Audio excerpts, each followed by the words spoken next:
Wassalamu ala Rasulillah Sayyidina Muhammad ibn Abdullah wa ala alihi wa sahbihi wa man walah wa la hawla wa la quwata illa billahil aliyyil azim. Bismillahi ma sya Allah la yasukul khaira illallah. Bismillahi ma sya Allah la yasrifu su'a illallah. Bismillahi ma sya Allah ma kana min ni'matin fa minallah. Bismillahi ma sya Allah wa la hawla wa la quwata illa billahil aliyyil azim. Amma ba'd. Yang saya muliakan Ustaz Alauddin, monggo merapat. Masya Allah. Yang saya muliakan juga para remas masjid dan para rawuh yang mugi-mugi walaupun yang hadir sedikit, insya Allah pasti malaikatnya banyak. Amin ya rabbal alamin. Yang dengan berkat para malaikat ini yang bisa menghantarkan pahala kita dari Allah lewat para malaikat ini. Amin ya rabbal alamin. Para rawuh ingkang dimuliakan oleh Allah Subhanahu wa taala, sungguh kemuliaan wahai hadirin kalau Allah Subhanahu wa taala memberikan kepada kita taufik rahmatnya sehingga kita bisa menghadiri majelis taklim, majelis maulid yang dibahas di dalamnya itu ilmu-ilmu Rasulullah sallallahu alaihi wasallam, dikaji di dalamnya sejarah para auliya wa shalihin, dilantunkan di dalamnya salawat kepada sayyidil mursalin Muhammad sallallahu alaihi wa ala alihi wa sahbihi wasallam. Dengan ini insyaallah kita husnudzon sama Allah Subhanahu wa taala. Semoga kita dijadikan umat yang diberikan oleh Allah Subhanahu wa taala lewat Rasulullah SAW syafaah fid dunya wal akhirah. Amin ya rabbal alamin. Masya Allah, dalam kajian kita setiap Sabtu akhir ini kita membahas manaqib para auliya wa sholihin. Sungguh kemuliaan wahai ikhwan. Ya, ilmu fikih penting, ilmu hadis penting, ilmu akidah penting. Semua ilmu penting, semua dibutuhkan dalam kehidupan kita. Lebih-lebih kita mengetahui bagaimana kehidupan orang-orang yang telah mendahului kita dari kalangan para auliya wa sholihin. Dan dengan kita membaca manaqib mereka, sejarah kehidupan mereka, kita bisa meniru mereka, menjadikan mereka panutan kita. Nah, siapa orang yang ikut sama auliya wa sholihin di dunia, ikuti perilakunya, perkataannya, sifatnya, kelak di akhirat mereka bakal dibangkitkan oleh Allah Subhanahu wa taala bersama mereka. Manutan dunya, manutan akhirat. Nah, dengan kita membahas manaqib-manaqib secara kehidupan para auliya sholihin, semoga kita diberi oleh Allah Subhanahu wa taala taufik sehingga bisa meniru perilaku mereka. Amin ya rabbal alamin. Dalam pengajian yang kali ini kita membahas wali baru, yaitu Sayyidina Imam Al-Khalifah Umar bin Abdul Aziz. Ini salah seorang ulama besar pada zamannya. Masya Allah, beliau termasuk khalifah dari kalangan Bani Umayyah. Umar bin Abdul Aziz, beliau kembali ke suku Quraisy dari kalangan Umayyah, Bani Umayyah. Ya, Masya Allah, beliau termasuk dari kalangan tabi'in. Jadi ada sahabat itu man laqiya bin nabi, siapa orang yang bertemu dengan nabi secara yaqadhah, ya satu zaman sama Rasulullah SAW, wa mu'minan bih, iman bersama Rasulullah SAW, wa mata ala dzalik, kemudian mereka meninggal dalam keadaan iman kepada Rasulullah SAW. Tapi kalau tabi'in, man laqiya bis sahabah, siapa orang yang ketemu dengan para sahabat, iman sama Rasulullah SAW dan meninggal dalam keadaan iman. Para ulama muhaditsin berbeda pendapat. Dijadikan tabi'in, digolongkan tabi'in. Yang pertama, hendaknya kalau mereka itu ngambil hadis dari sahabat. Riwayat yang kedua tidak mensyaratkan, walaupun mereka nggak ngambil hadis, nggak meriwayatkan hadis Nabi lewat sahabat, mereka termasuk dari golongan tabi'in. Nah, ini Sayyid Umar bin Abdul Aziz termasuk salah seorang yang istimewa dalam golongan tabi'in. Beliau ketemu banyak dengan sahabat-sahabat. Salah satunya Sayyidina Anas bin Malik, Sayyidina Sa'ib bin Yazid, Sayyidina Yusuf bin Abdullah bin Salam, kemudian Khawlah binti Hakim, Sa'id bin Musayyib, ini temannya sama tabi'innya, Urwah, Abi Bakar bin Abdurrahman. Nah, ini adalah orang-orang yang menjadi guru ataupun Sayyidina Umar bin Abdul Aziz mengambil riwayat dari mereka. Dan beliau mempunyai banyak sekali murid-murid, sangat terkenal. Ya, keilmuan beliau, kesolehan beliau, sifat zuhud beliau, apalagi sifat adil beliau. Karena beliau adalah satu-satunya khalifah dari kalangan Bani Umayyah yang adil, yang memperbaiki nama baik yang telah ternodai oleh paman-pamannya. Jadi paman-pamannya Sayyidina Umar bin Abdul Aziz itu adalah raja-raja ataupun khalifah-khalifah yang sing hobine dolim, paling seneng dolim. Sebelum Sayyidina Umar bin Abdul Aziz datang Sayyidina Umar bin Abdul Aziz, beliau menjadi khalifah. Nama yang tercoreng, ya, yang ternodai dengan paman-pamannya yang telah dolim tersebut, itu dibaikkan lagi, dikembalikan nama baik Bani Umayyah oleh Sayyidina Umar bin Abdul Aziz. Kehidupan beliau sangat agung, sangat mulia. Rasa kasih sayang beliau kepada rakyat, kepada penduduk ahli Madinah dan lain sebagainya sangat jelas dan sangat nampak sekali rasa kasih sayang beliau kepada mereka, pengorbanan beliau dalam taat kepada Allah Subhanahu wa taala, dan rakusnya beliau, semangat beliau dalam mengikuti jejak Rasulullah sallallahu alaihi wasallam, sampai-sampai ada salah seorang ulama yang mengarang manaqib Sayyidina Umar bin Abdul Aziz berjilid-jilid. Berjilid-jilid, Masya Allah. Kitab 1, kitab 2, kitab 3, kitab 4, semua membahas dari awal sampai akhir bagaimana kehidupan Sayyidina Umar bin Abdul Aziz. Betapa banyaknya sifat-sifat baik yang beliau sifati, perilaku yang beliau sifati. Beliau menjadi khalifah cuma 2,5 tahun saja. Seperti halnya Sayyidina Abu Bakar As-Siddiq menjadi khalifah setelah Sayyidina Rasulullah Shallallahu Alaihi Wasallam tidak lama, akan tetapi beliau telah memenuhi penduduk dan negara yang beliau singgahi, masyarakat yang beliau ayomi. Setelah penuh dengan kedoliman, diganti oleh beliau dengan keadilan. Masya Allah, Sayyidina Umar bin Abdul Aziz, Masya Allah. Nah, beliau ini dilahirkan di kota Madinah 60 tahun setelah Rasulullah SAW berhijrah ke kota Madinah. 60 tahun setelah beliau hijrah ke Madinah Rasulullah SAW, kemudian Sayyidina Umar bin Abdul Aziz ini lahir. Masya Allah. Nah, ada yang mengatakan lahirnya di kota Madinah, ada juga yang mengatakan beliau dilahirkan di kota Basrah. Basrah ini adalah salah satu kota di negara Irak, ya, Basrah. Jadi ada dua pendapat. Masya Allah. Nah, ketika Sayyidina Umar bin Abdul Aziz ini dibaiat oleh masyarakatnya, orang-orang sudah sumpek, ya, banyak sekali kedoliman yang telah mereka alami, sampai datangnya Allah Subhanahu wa taala mentakdirkan Sayyidina Umar bin Abdul Aziz menjadi khalifah.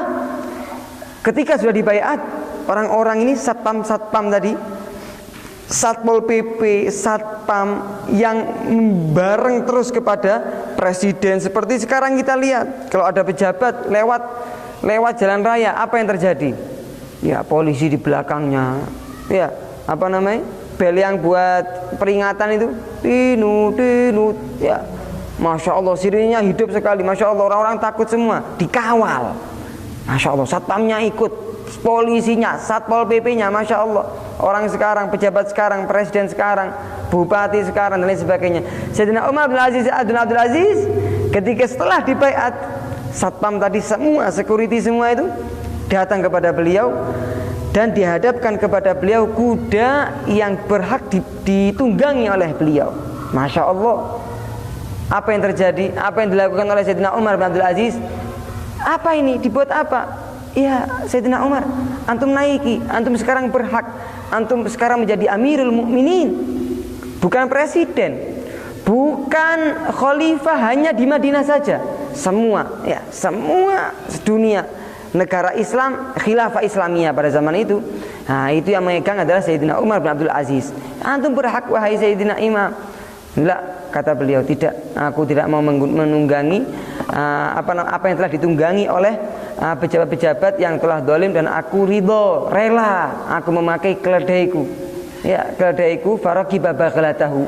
Maka beliau dengan sifat tawaduknya, sifat zuhudnya beliau, sifat tidak ingin beliau tenar dan dihormati oleh masyarakat, ditinggalkan itu kuda, kemudian beliau menaiki keledai yang mana sama halnya seperti masyarakat sipil. Masya Allah. Kalau sekarang, Pak Bupati katik sepeda ontel, wonten apa mboten? Yo kiamat nggih. Presiden naik becak.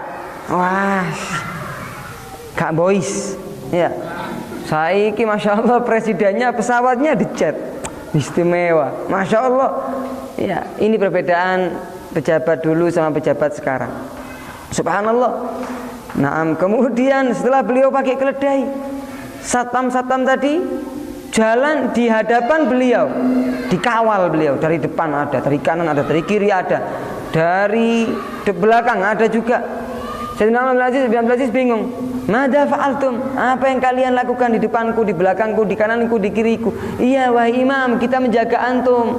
Kalau nanti takutnya ada orang yang menginginkan kejelekan kepada antum, kita bisa menjaga antum dan lain sebagainya.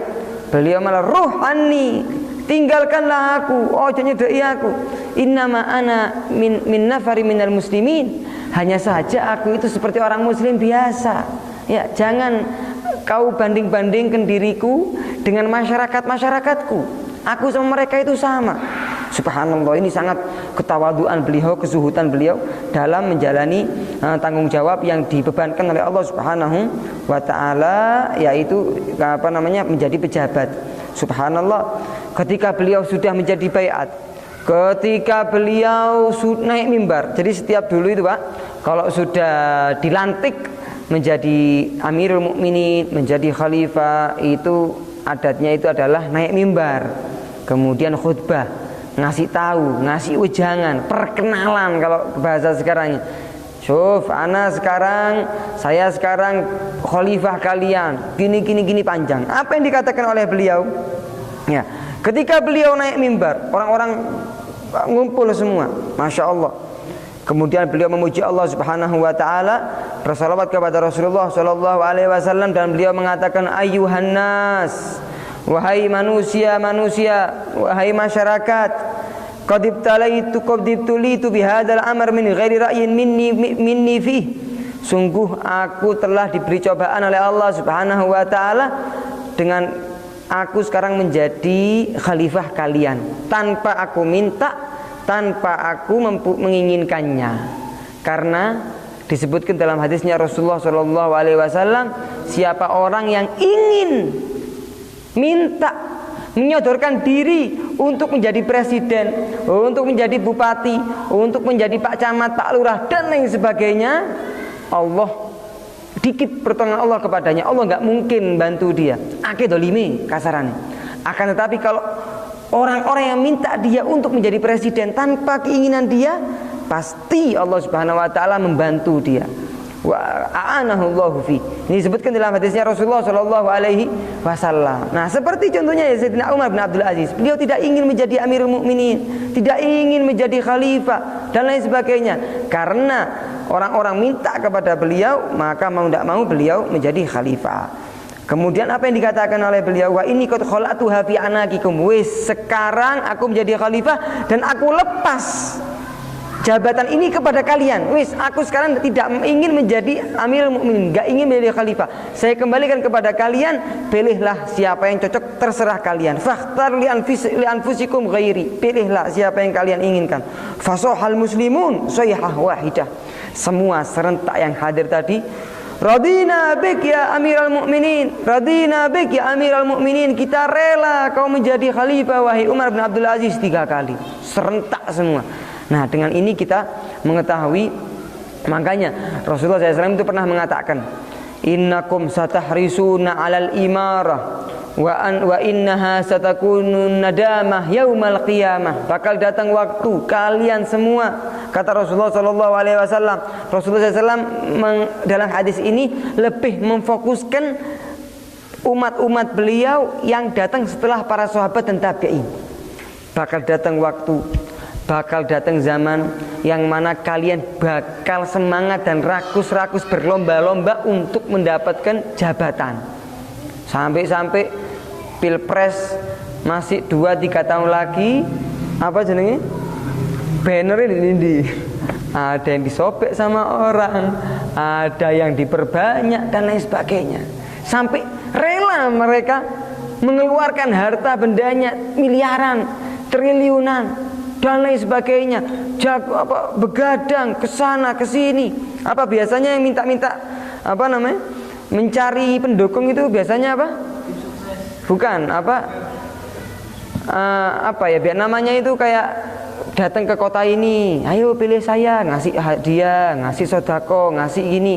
Itu namanya apa? Kalau dalam bahasa beritanya itu kampanye, ke sana ke sini, keluar banyak mereka rela untuk apa? Untuk mendapatkan jabatan. Ini yang telah dijanjikan oleh Rasulullah Shallallahu Alaihi Wasallam. Bakal datang waktu kalian semua wahai umat-umatku, satahrisuna al imarah. Kau rakus-rakus berlomba-lomba untuk kau mendapatkan jabatan tadi.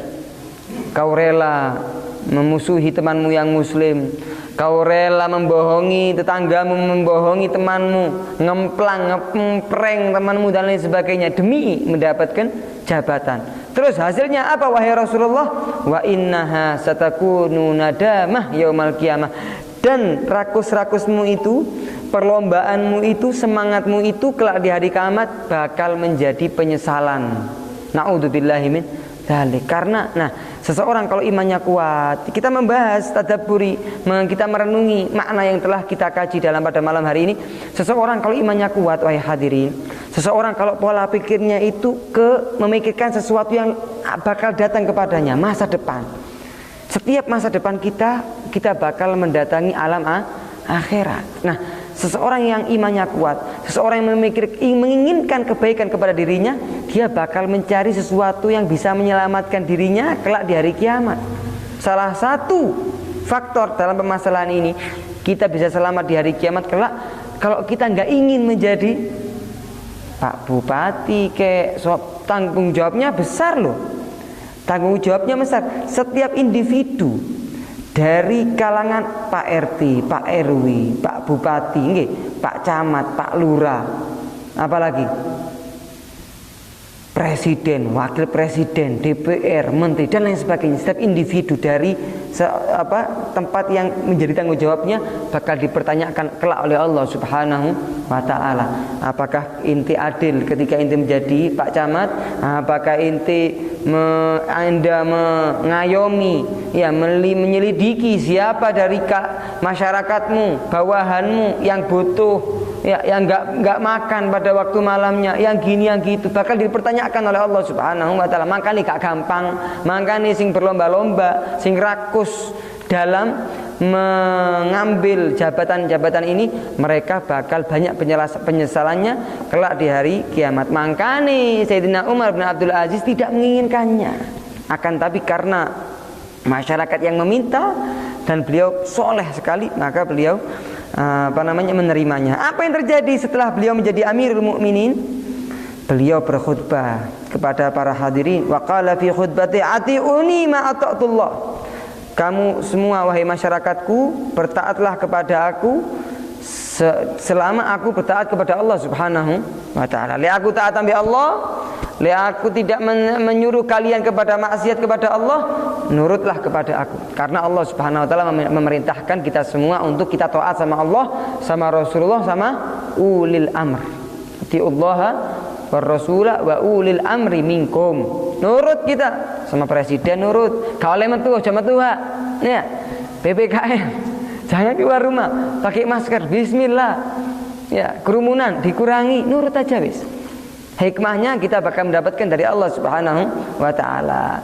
Nggak ngurus kita, bukan permasalahan kita. Mereka dolim kayak mereka nggak dolim kayak, selama mereka tidak menyuruh maksiat, kita diwajibkan untuk mentaati perintah mereka. Masalah dia dolim, ya urusannya dia ambil Allah Subhanahu wa ta'ala. Intinya kita tidak